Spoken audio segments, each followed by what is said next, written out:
मुग्धा और उसकी सास के बीच पूरा समय सास के किसी ना किसी काम को लेकर मतभेद चलते ही रहते हैं।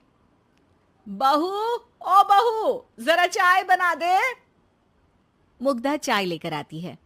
ये लीजिए, और कुछ चाहिए?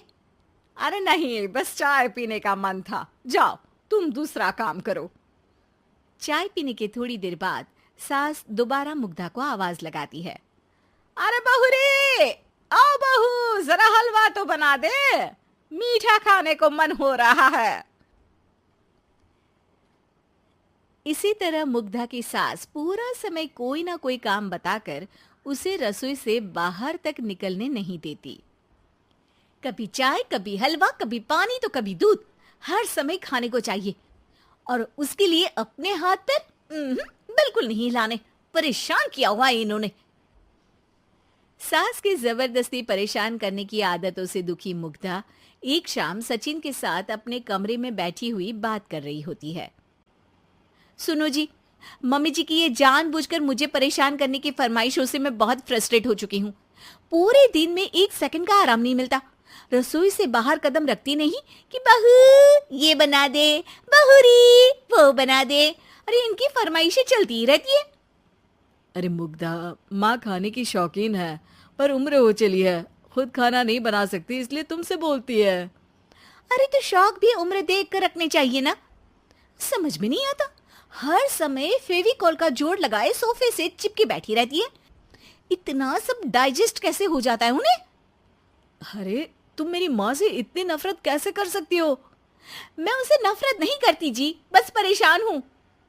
जहां मुग्धा अपने पति से ये सब बोल रही होती है, वहीं उसकी सास भी कमरे के बाहर दरवाजे से कान लगाए सारी बातें सुन रही होती है और अगली दोपहर रसोई में मुग्धा के पास जाती है। बहू, आज ना मेरा कुछ मसालेदार खाने का मन है। तो चाय बना दूं? मुझे बहुत पसंद है। अरे ना, ऐसा कर लिट्टी चोखा बना ले। और हाँ, जितना मसाला बातों में मिलाकर पति को सुनाती हो ना, सब्जी में भी वैसे ही डाला करो, खाना स्वादिष्ट बनेगा। सास की बात सुनकर मुग्धा हैरान रह जाती है। मतलब अब पूरा समय मुझ पर हुक्म चलाने के साथ बंद कमरे में हुई पति पत्नी की बीच की बातें भी सुनती है? अरे बात जब मेरी थी तो सुनने में क्या दिक्कत है? ये कहकर सास वहां से चली जाती है। अरे अब तो हद पार हो गई। इस तरह से तो ये मेरा जीना मुश्किल कर देंगी।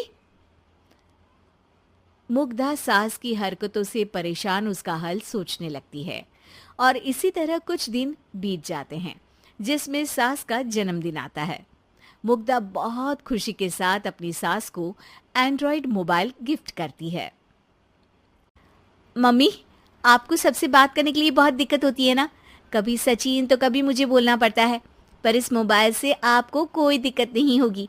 एक जगह बैठे बैठे बहुत कुछ कर सकती हैं अब आप। मोबाइल देख सासू माँ खुश हो जाती है, पर उसे इस्तेमाल करना तो आता नहीं, इसलिए साइड में रख देती है। जिसे देख मुग्धा घर का सारा काम छोड़ मोबाइल सेट कर सास को इस्तेमाल करना सिखाने लगती है, जिसके बाद अब सास पूरा समय मोबाइल में ही लगी रहती है। हाय, जब से मम्मी को मोबाइल मिला है मेरी लाइफ में कितनी शांति आई है। अच्छा है, इसी तरह बिजी रहे तो मैं भी सुकून की जिंदगी जी पाऊंगी। अब मुग्धा जब मन करे काम करना, जैसा चाहे वैसा खाना बनाकर खाना, पूरा समय रिलैक्स और खुश रहने लगती है। क्या बात है, आजकल तुम बहुत चहक रही हो। अरे मम्मी जी से छुटकारा जो मिला है, अब ना फरमाइशें ना छुप छुप कर बातें सुनना। अच्छा, तो मोबाइल गिफ्ट करने की ये स्कीम थी। इसी तरह दिन बीतते हैं और अब मोबाइल पर लगी सास फरमाइशों की जगह सवालों के लिए बहू को आवाजें लगाना शुरू कर देती है। अरे बहू सुन तो, देख जरा किसी का फोन क्यों नहीं मिल रहा? रिचार्ज खत्म हो गया है, पर अभी 4 दिन पहले ही तो मैंने किया था। इतनी जल्दी कैसे खत्म हो गया? अरे मैंने कल तेरी कनाडा वाली मौसी सास से 3 घंटे बात की थी ना। क्या?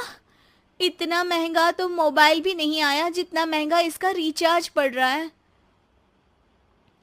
इसके बाद तो जैसे मुग्धा के दिन के 24 घंटे में से 20 घंटे सास के पास उनके मोबाइल रिलेटेड प्रॉब्लम सॉल्व करने की ड्यूटी ही बन जाती है। अरे मुग्धा, ये मोबाइल में अचानक तेरी मौसी सास की शक्ल क्यों दिखने लगी? और ये तो हिल भी रही है। मम्मी, ये गूगल डुओ का वीडियो कॉल है। इसमें आप बात करने के साथ एक दूसरे की शक्ल भी देख सकती हो। अच्छा, ये तूने मुझे पहले क्यों नहीं बताया? अब बताने के लिए पहले नहीं बताया। इसी बीच सचिन भी वहां आ जाता है और सास अपनी वीडियो कॉल में बिजी हो जाती है। क्यों, सास बहू में क्या गपशप चल रही है? इसे गपशप नहीं, दिमाग का दही होना बोलते हैं। पर तुम तो मम्मी को मोबाइल देकर बहुत खुश थी, फिर क्या हुआ? हाँ, उसका सुकून भी कुछ ही दिन मिला। अब घर के टंटे खत्म हुए तो मोबाइल की टिंग टिंग शुरू हो गई। देखो भाई, कुछ पाने के लिए कुछ खोना तो पड़ता है।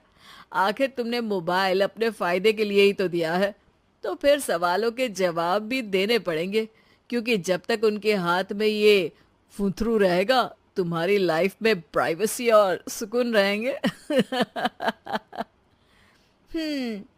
कहने का मतलब है अगर इससे प्यार बढ़े तो दाग अच्छे हैं।